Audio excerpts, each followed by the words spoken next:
Საკალათო სასამართლოში კი გრძელდება აქციებზე უკანონოდ დაკავებული პირებისა და ადმინისტრაციული საქმეების განხილვა. ნარკოდანაშაულისთვის დაკავებული ანტონ ჩეჩინის საქმეზე დღეს გადავიდა არსებითი განხილვის ეტაპზე. აქციების მონაწილე რუსეთის მოქალაქე და ანტიპუტინისტი დისიდენტი ამტკიცებს, რომ მას პოლიციამ ნარკოტიკი ჩაუდო. დღესვე გაიმართება ადმინისტრაციული საქმეების განხილვა გზის გადაკეტვასთან დაკავშირებით, მათ შორის ერთ-ერთია გიორგი ქადაგიძის ეროვნული ბანკის ყოფილი ხელმძღვანელის საქმეც. დღეს მეორე ნახევარში პოლიციელზე ძალადობის მუხლით დაკავებული მუსიკოსის მათე დევიძის საქმე განიხილება. დავით კობიძე მოგვიყვება დეტალურად დღეს საქალაქო სასამართლოში მიმდინარე საქმეების შესახებ. დავით, გისმენთ.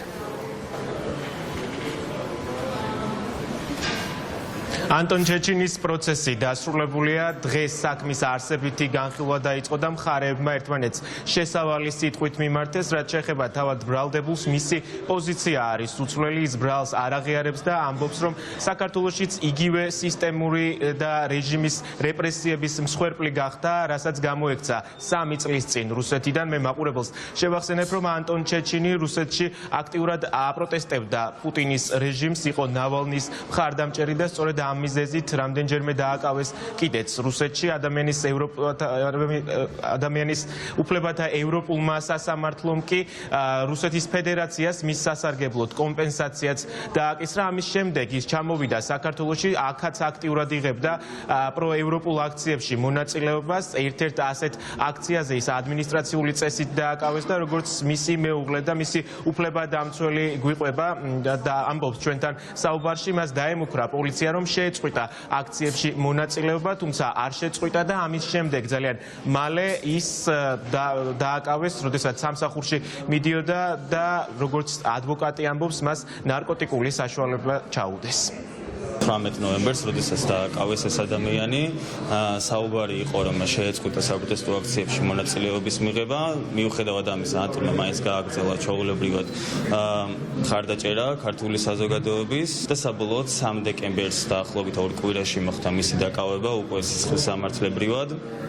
მის საცხოვრებელ სახლთან დახვდნენ ყოველგვარი მაიდენტიფიცირებელი ნიშნის გარეშე პიროვნებები, ჩასვეს მანქანაში, სადაც მოხდა ხელოვნურად, ესე რომ ვთქვათ, მტკიცებულების გაყალბება ნარკოტიკული ნივთიერების ჩადების გზით. ჩამოვიდა აქ 3 წლის წინ, ძალიან შეუყვარდა საქართველო და თანდათან რომ აქაც იგივე დაიწყო, რაც ხდებოდა რუსეთში, ამას უკვე ვერ იტანდა. თან ჯერ იმის გამო, რომ ერთი სახლი უკვე დაკარგა რუსეთში და აქ ფაქტობრივად მეორე სახლი იპოვა და უკვე ხედავდა, რომ აქაც ყველაფერი იკარგებოდა და თავიდანვე დაიწყო აქციებზე გამოსვლა. 18 ნოემბერს თესეუსთან ჩასვეს მანქანაში და წაიყვანეს.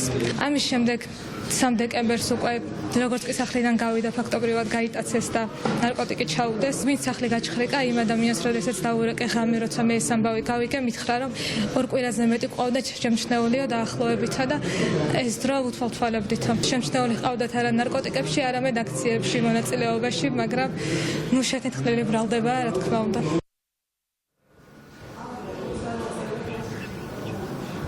საქალაქო სასამართლოში დღესაც ტრადიციულად ხალხმრავლობაა, ბევრი ადმინისტრაციული პროცესია დღეს ჩანიშნული სისხლის სამართლის საქმეების პარალელურად და ბევრ შემთხვევაში მოქალაქეებს ედავებიან გზის გადაკეტვას და ხშირ შემთხვევაში, როგორც პრაქტიკა აჩვენებს, დღესაც სასამართლო სხდომაზე ერთადერთი მტკიცებულება, რაც შინაგან საქმეთა სამინისტროს აქვს მოქალაქეების წინააღმდეგ, არის მსხვილი ხედით გადაღებული კადრი, სადაც კონკრეტულად რომელიმე მოქალაქის იდენტიფიცირება ვერ ხერხდება. თუმცა პრაქტიკის გათვალისწინებით მოსამართლეები, რომელთა დიდი ნაწილიც სამართლიანი სასამართლოს პრინციპის დარღვევისთვის არის დასანქცირებული, ყოველთვის ადმინისტრაციულ სამართალ დამღევად აცხადებენ მოქალაქეებს და მათ აჯარიმებენ.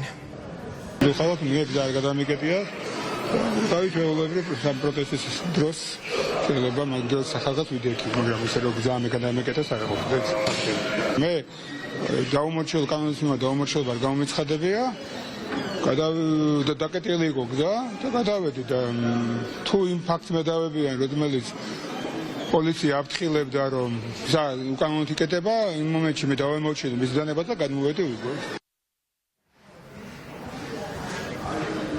დღეს საქალაქო სასამართლოში ბევრი პროცესია ჩანიშნული. ამ წუთებში მიმდინარეობს ბუკა პეტრიაშვილის პროცესი, რომელსაც ასევე გზის გადაკეტვას ედავებიან. 2 საათზე კი დაიწყება გიორგი ქადაგიძის სასამართლო სხდომა, რომელსაც პოლიციელისადმი დაუმორჩილებლობას ედავებიან.